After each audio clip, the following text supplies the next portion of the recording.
Hello, dear friends. I'm Dr. Mukesh Parik, and in this video, we are going to talk uh, about Philip Sidney, our next writer in the unit 7, 8, and 9.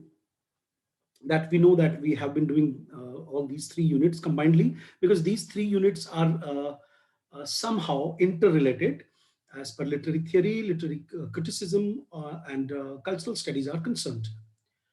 सबसे important चीज Philip Sidney के work में इसका नाम है defence of poesy या apiology for poetry.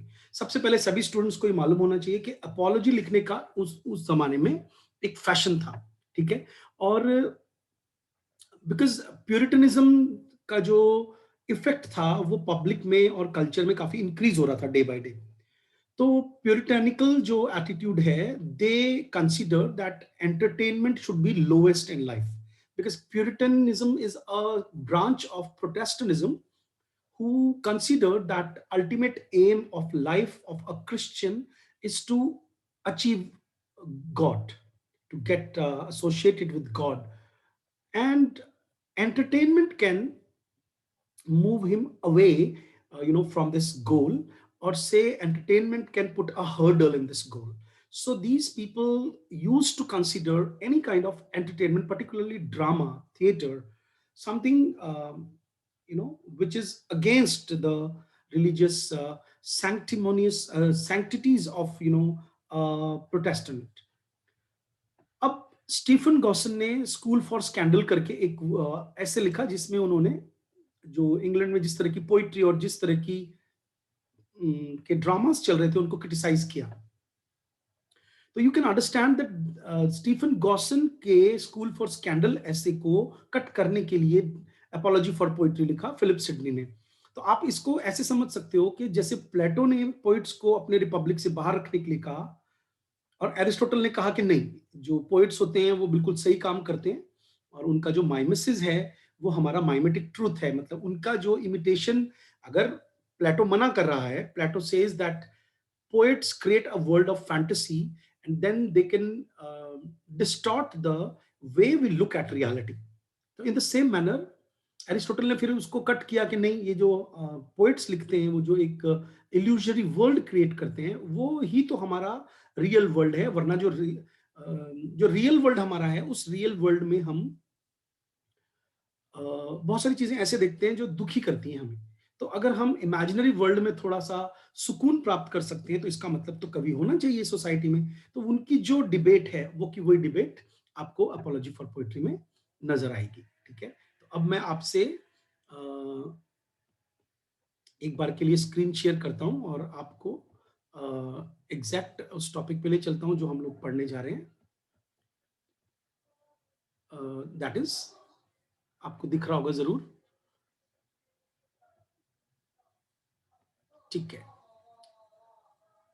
एक बार मैं फिर चेक कर लेता हूँ रिकॉर्डिंग चल रही है या नहीं चल रही है।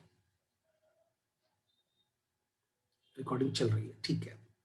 लेक्चर 4 है या 5 है शायद, एन अपॉलॉजी फॉर पोइट्री, जिसका दूसरा नाम है defence of poesy, is a work of literary criticism by Elizabethan poet Philip Sidney. It was written in approximately 1580, पहला नेट का question, and first published in 1595। तो रिटन 80 में हुआ और पब्लिश उनके डेथ के बाद पब्लिश होने वाली चीज को क्या बोलते हैं? पोस्थुमस publication. It is generally believed that he was at least partly motivated by Stephen Gosson, जो मैंने आपको अभी कहानी बताई, जिन्होंने इंग्लिश स्टेज के ऊपर अटैक किया और उन्होंने जो वर्क लिखा था वो था द स्कूल ऑफ अब्यूज, ठीक है, द स्कूल ऑफ स्कैंडल या स्कूल ऑफ अब्यूज, दोनों टर्म्स यूज की जाती हैं। और बिल्कुल वो प्यूरिटैनिकल अटैक था, जैसे कि मैंने आपको ऑलरेडी समझा दिया है, तो ये वाला पार्ट आप समझ सकते हैं। अब आते हैं कि कौन कौन से चार्जेस स्टीफन गॉसन ने पोइट्री पे लगाए। तो वो चार्जेस हम ध्यान से देखें, उन पे क्वेश्चन आते हैं। पहला, that poetry is the waste of time. Second, poetry is mother of lies, क्योंकि इल्यूजन जो क्रिएट किया जाता है पोइट के द्वारा उनको वो लाइज बोलते हैं। It is nurse of abuse, ये मदर है अब्यूज की, हर तरह की गंदगी, हर तरह का जो अब्यूज है सोसाइटी में वो पोइट्स क्रिएट करते हैं।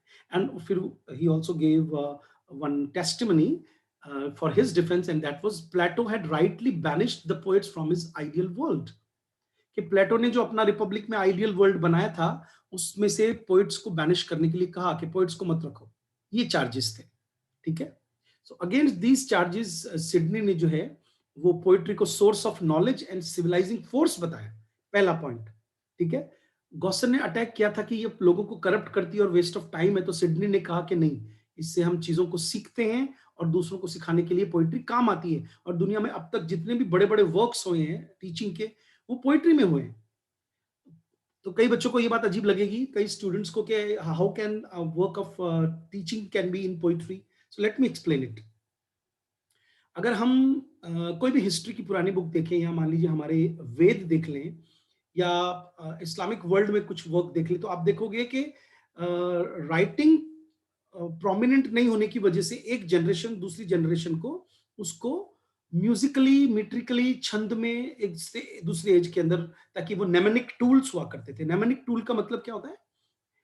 मेमोरी के टूल, कि वो आप कविता के थ्रू उसको याद रख करके एक जनरेशन से दूसरी जनरेशन में पहुंचा सकते हो। इस वजह से दुनिया के सभी एंशिएंट कल्चर्स में पोइट्स को काफी ज्यादा रेस्पेक्ट मिली है, ऐसा उन्होंने कहा है, ठीक है।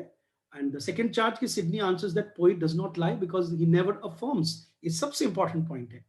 जब एक पोएट किसी चीज को अफर्म कर ही नहीं रहा है, ट्रू कह ही नहीं रहा है, जब वो ट्रू ही नहीं कह रहा है, वो तो कह रहा है कि यस ऐसा होना चाहिए, तो फिर वो झूठ कैसे बोलेगा? तो ये लॉजिक हो गया यहाँ पे, कि इसने एरिस्टोटल के लॉजिक को यूज कर लिया।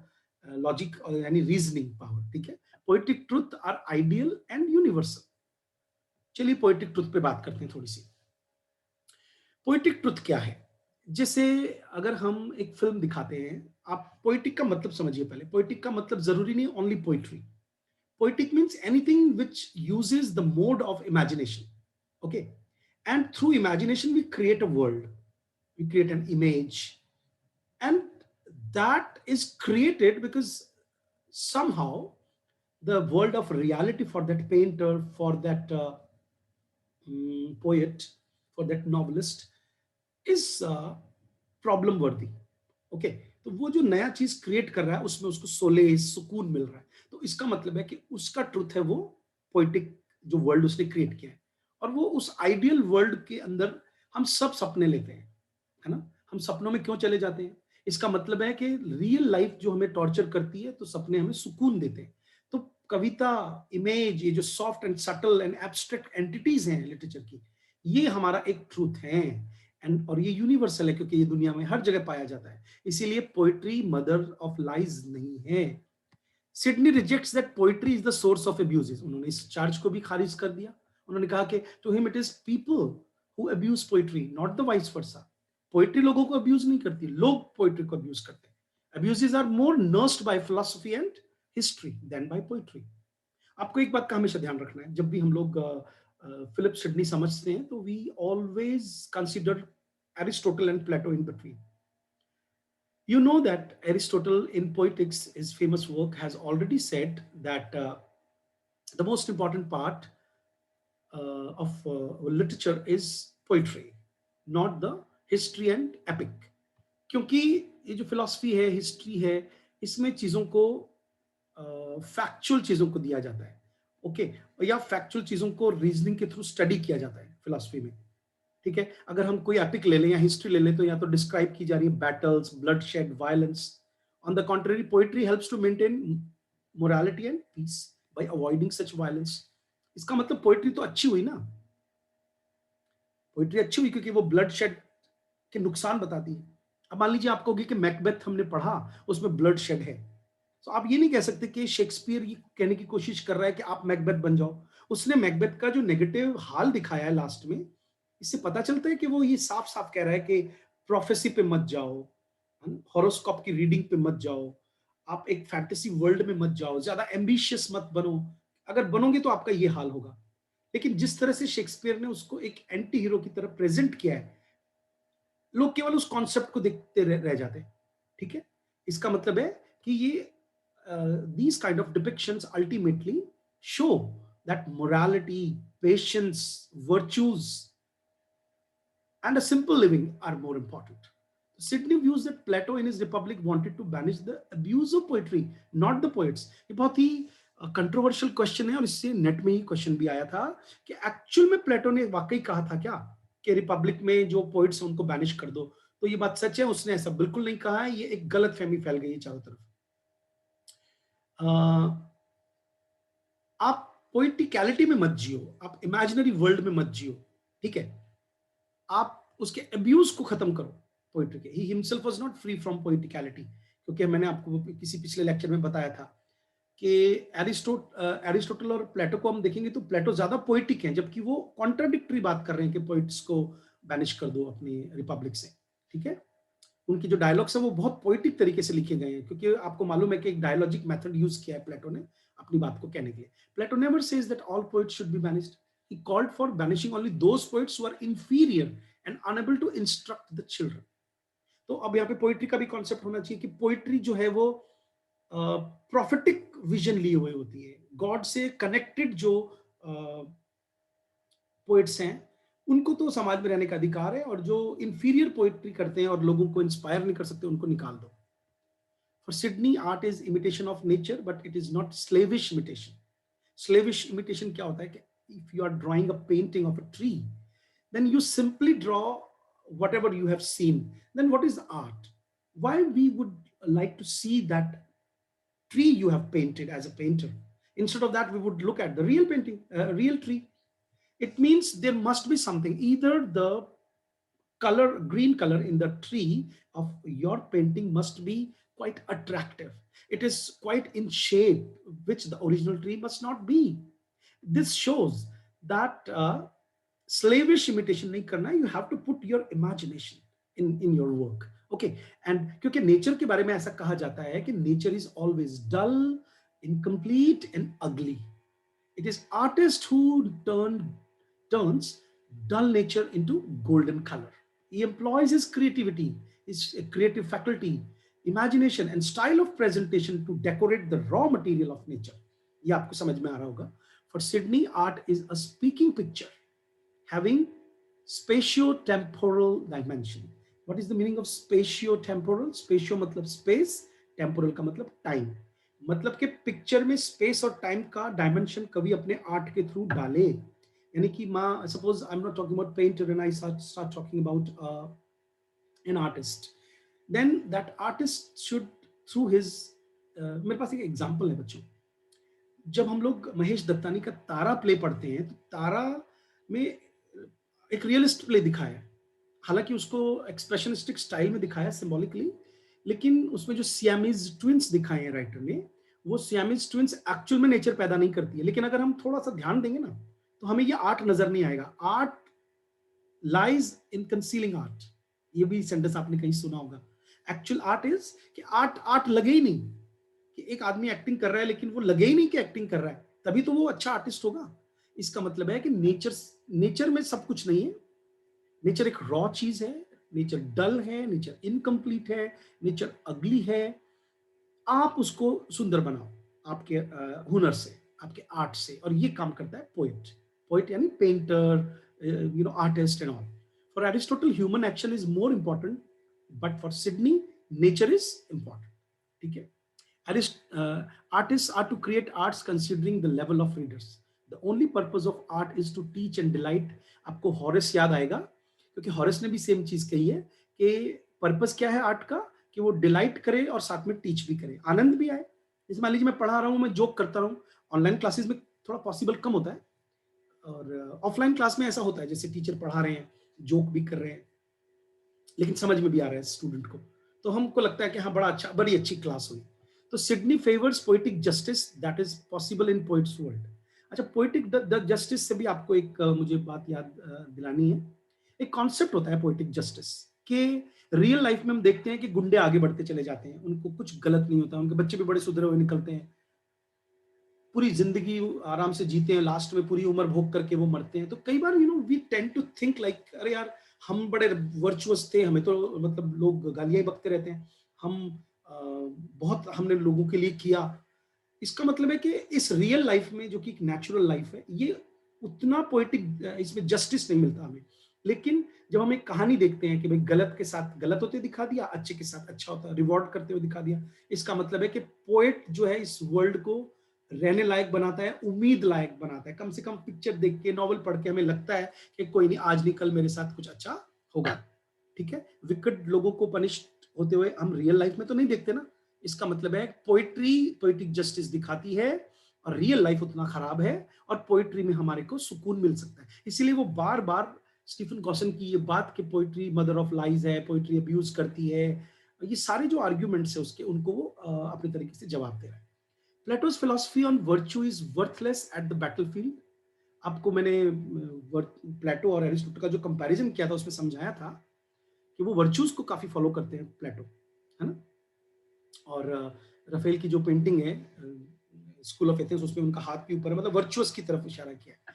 लेकिन बैटलफील्ड में अगर आप वर्च्यू करोगे, जैसे जिस तरह से मार्केट में हम बैठते हैं, आप बिजनेस करते हो तो अगर आप बहुत ज्यादा वर्चुअस हो जाओगे तो लोग आपको लूट के ले जाएंगे, आपका सामान भी खरीद लेंगे और आपके मुंह पर वापस सामान फेंक देंगे। Ultimately you have to be bit smart for that. सोच के देखो, इसका मतलब है कि Plato's philosophy on virtue is worthless at battlefield, but poet teaches man how to behave under all circumstances. लेकिन पोइट आपको जिस तरह से अपनी पोएम्स में, अपने ड्रामाज में, यहाँ पे ड्रामा और पोएम को एक मान के चल रहा है, क्योंकि रेनेसा में ड्रामा पोइटिक ही हुआ करता था। Okay, so moral philosophy teaches virtues through abstract examples and history teaches virtues through concrete examples, but both are defective. इन्होंने हिस्ट्री और फिलॉसफी दोनों को डिफेक्टिव माना है, क्योंकि एक आपको एब्स्ट्रैक्ट एग्जाम्पल से, भाववाचक संज्ञाओं से, डिस्कशन के थ्रू कोई चीज बता रही है, बड़ी बड़ी समझ में नहीं आ रही है। हिस्ट्री जो है वो कॉन्क्रीट एग्जाम्पल के, एक पर्टिकुलर राजा ने गलत किया, कैसे उसका राज्य खत्म हो गया। लेकिन पोइट्री कैसे सिखाती है? By virtue. वर्च्यू कैसे सिखाती है? By example as well as by precept. दोनों चीजों को मर्ज कर देती है, क्योंकि वो आपके सामने भी घटना घट रही है, साथ में वो इमेजिनेशन के थ्रू भी है। इसका मतलब उससे जो हम सीखते हैं वो हाई हाई लेवल का है, तो पोइट्री ज्यादा इंपॉर्टेंट है। In the poets golden world, heroes are ideally presented and evils are corrupt. Didactic effect of a poem depends on poets power to move. अब आपने लॉन्जाइनस पढ़ा था, तो ये पोइट की अंदर एक एबिलिटी होनी चाहिए कि वो किस तरह से आपको अपनी बात को कहे, कितनी फिगर्स ऑफ स्पीच डाले, अपनी डायलॉग्स को कितना एम्बेलिश करे कि आप मूव हो जाओ। मूव होने का मतलब है इमोशनल हो जाओ, आपको डायलॉग सुन करके ऐसा लगे frailty Dai name is woman, और आपको आपको एकदम से आपके रोंगटे खड़े हो जाएंगे। देखो, ये टू बी और not to be, that is the question. सोच के देखो, अगर आपको ऐसे डायलॉग सुन करके, तो इसका मतलब शेक्सपियर में वो क्वालिटी थी कि वो अपने जो ऑडियंस थी उसको मूव कर देता था। तो ये क्वालिटी केवल पोइट में होती है, और हमारा इंटरेस्ट क्रिएट कर देते हैं poet. It depends up on the effective quality of poetry. Among the different forms of poetry like lyric, elegy, satire, comedy, etc., epic is the best form as it portrays heroic deeds and inspires heroic deeds and inspire people to become courageous and patriotic. अब यहाँ पे question बन रहा है कि उन्होंने कई तरह के फॉर्म्स ऑफ पोएट्री डिस्कस की, लिरिक, एलिजी, सटायर, कॉमेडी, लेकिन उसमें उन्होंने एपिक को अच्छा माना। ठीक है, और रेनेसा एज में एपिक को अच्छा माना भी जाता था। हालांकि पूरे इंग्लिश लिटरेचर में दो ही बड़े एपिक लिखे गए हैं, जिसमें से एक को ही अच्छा एपिक मानते हैं, दूसरे को एपिक की क्वालिटी में नहीं माना जाता। फेरी क्वीन को भी एपिक लेंथ की पोएम मानते हैं, लेकिन एपिक नहीं मानते, और पैराडाइज लॉस्ट को हम एपिक मानते हैं। In this way Sydney defines all the charges against poetry. ये मैंने आपको समझा दिया। अब आते हैं कि कोई 6 सेक्शन में हम इनके ऐसे को बांट सकते हैं। पहला है prologue. Before launching defence of poetry, Sidney justifies his stand by referring in a half humorous manner to a treatise on horsemanship by Pietro Pugliano. ये आपको क्वेश्चन नेट में आया हुआ है कि जिस ऐसे की जो स्टार्टिंग है वो हॉर्समैन, मतलब मजाक मजाक में कि भाई घुड़सवार कैसा होना चाहिए। ठीक है, और if the art of horsemanship can deserve such an eloquent eulogy and vindication, surely poetry has better claims for eulogy. Eulogy का मतलब होता है प्रेज, एंड विंडिकेशन का मतलब होता है अपने आप को डिफेंड करना। तो इसका मतलब है, राइटर ने कहा है कि ऐसी पोइट, अगर घुड़सवारी की तारीफ हो सकती है तो पोइट्री तो बहुत अच्छी चीज है। Second is special argument in favour of poetry. Poetry has been held in high esteem since the earliest time. देखो, सबसे बड़ा एक आर्गुमेंट क्या है कि शुरू से ही, चाहे वो ग्रीक कल्चर हो, चाहे वो एंशियंट इंडियन कल्चर हो, आप देखेंगे चाहे वो इस्लामिक कल्चर हो, पोइट्स को हमेशा कल्चरली एक हाई प्लेस हासिल है। इसका मतलब है कि पहले से ही पोइट्री चली आ रही है। इन्होंने एक ये भी एक पॉइंट दिया। थर्ड है prophetic character of poetry. Ancient Rome, ये बहुत इंपॉर्टेंट क्वेश्चन बनेगा आपका यहाँ से कि एंशियंट रोमन्स ने they paid high reverence, reverence मतलब आदर, to the poet by calling him vates. तो लिख लीजिए, रोमन्स ने कवियों को वेट्स कहा, जिसका मतलब होता है डिवाइनर, एक प्रॉफिट, फोरसियर, जो फोर्थ साइट कर सकता है कि आगे क्या होगा। जहां ना पहुंचे कवि वहां पहुंचे, सॉरी गलत बोल गया, जहां ना पहुंचे रवि वहां पहुंचे कवि, ठीक है। और एटिमोलॉजिकली का मतलब होता है, if we look at the science of the origin of the word, origin of Greek word poet is poiein, Poiein, okay. Greek में इसको देखो, रोमन्स ने वेट्स कहा और ग्रीक्स लोगों ने पोएन कहा, जिसका मतलब होता है मेकर। ये दोनों क्वेश्चन नेट में आए हुए हैं अलग अलग टाइमिंग पे।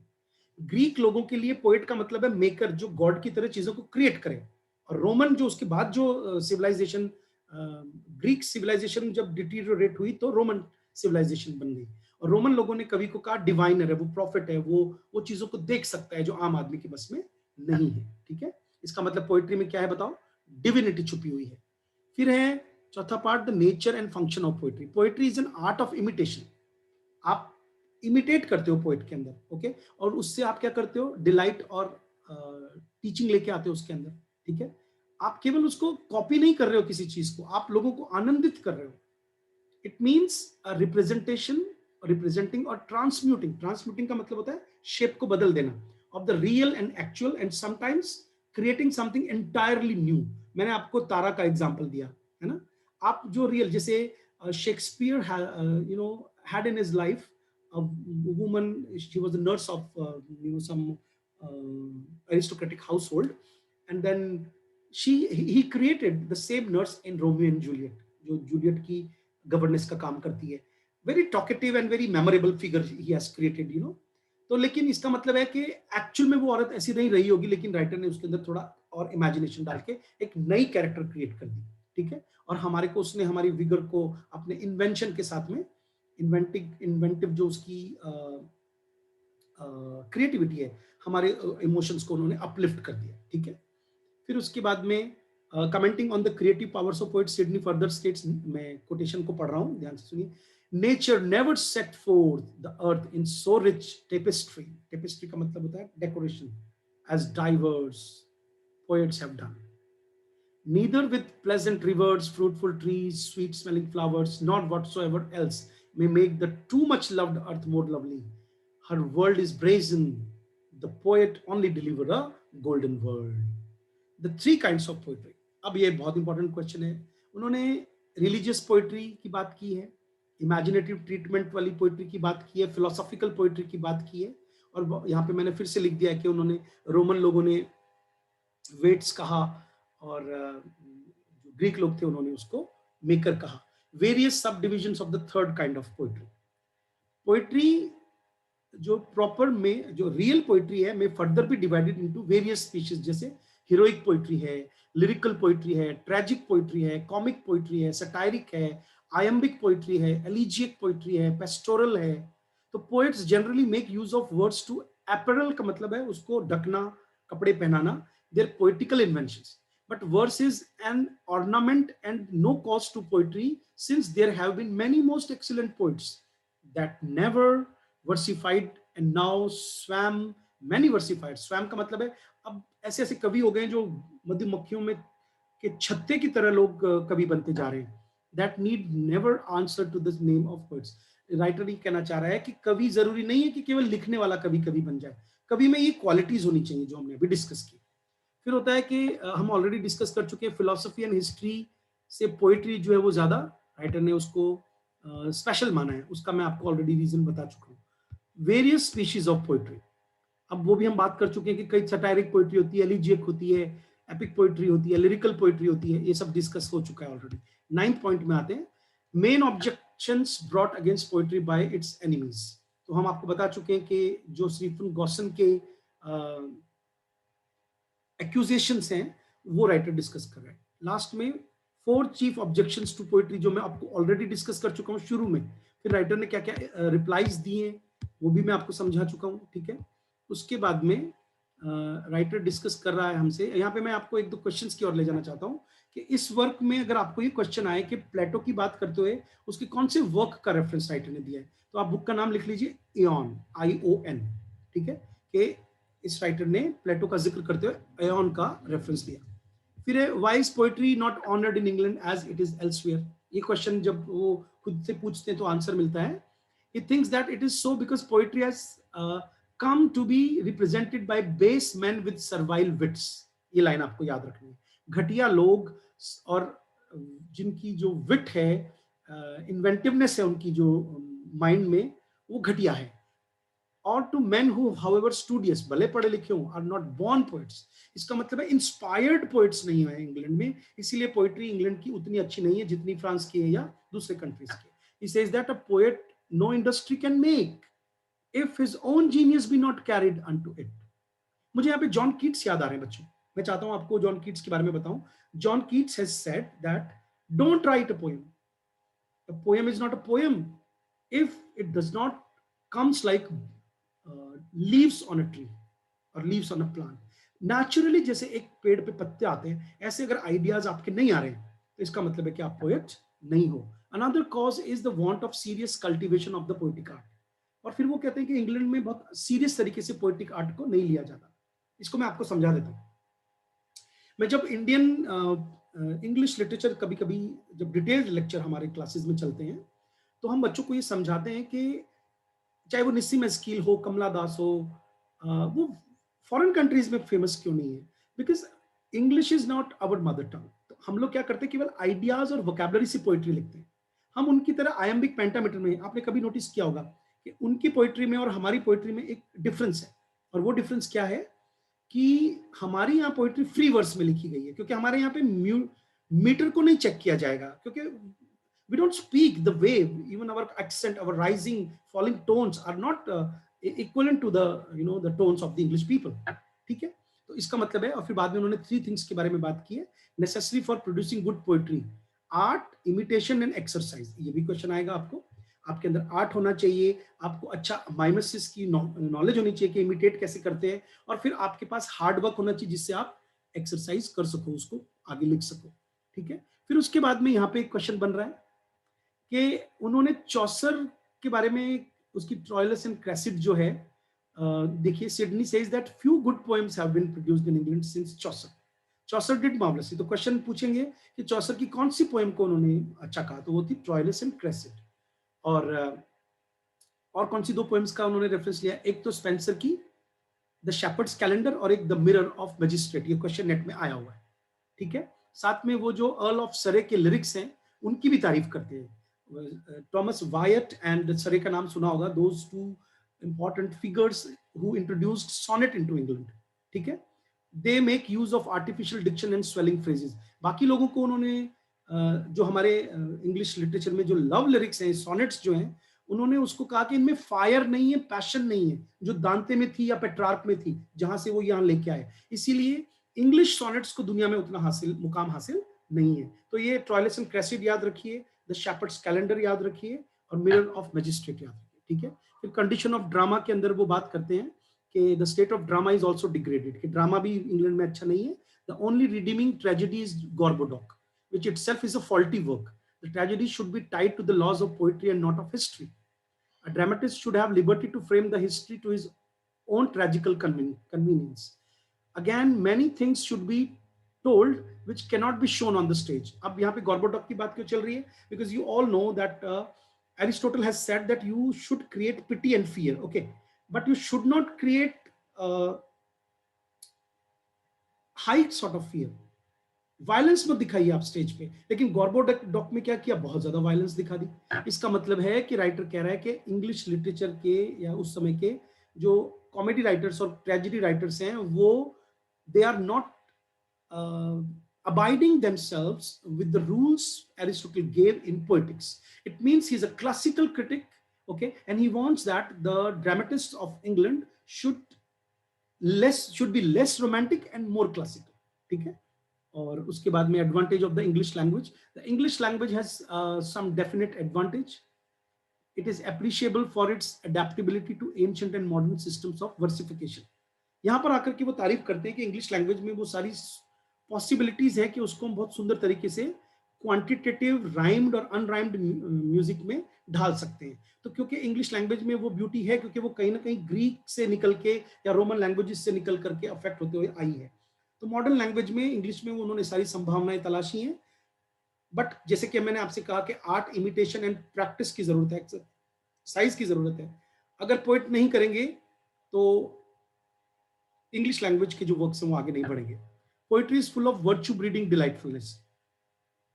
It is void of no gift that ought to be in the noble name of learning. All the charges laid against it are false and baseless. The poets were the ancient treasures of the, ये वापस से उन्हीं चीजों को repeat कर रहा है। इसका मतलब है poet can immortalise people in his words. Poetry पे जितने भी आरोप लगाए हैं वो गलत हैं। तो अब आपको ये काफी हद तक समझ में आ गया होगा कि किस तरह से, कैसे डिफेंड किया है एरिस्टोटल ने, सॉरी फिलिप सिडनी ने, और उसने एरिस्टोटल वाली सारे पॉइंट्स ले लिए। तो कोई भी स्टूडेंट है, अगर वो प्लेटो और एरिस्टोटल की कंट्रोवर्सी जानता है, can easily understand the concept of Gosson and Philip Sidney. ठीक है, तो ये सारी चीजें मैंने डिस्कस कर ली हैं। नेक्स्ट लेक्चर का वेट कीजिए। Thank you very much.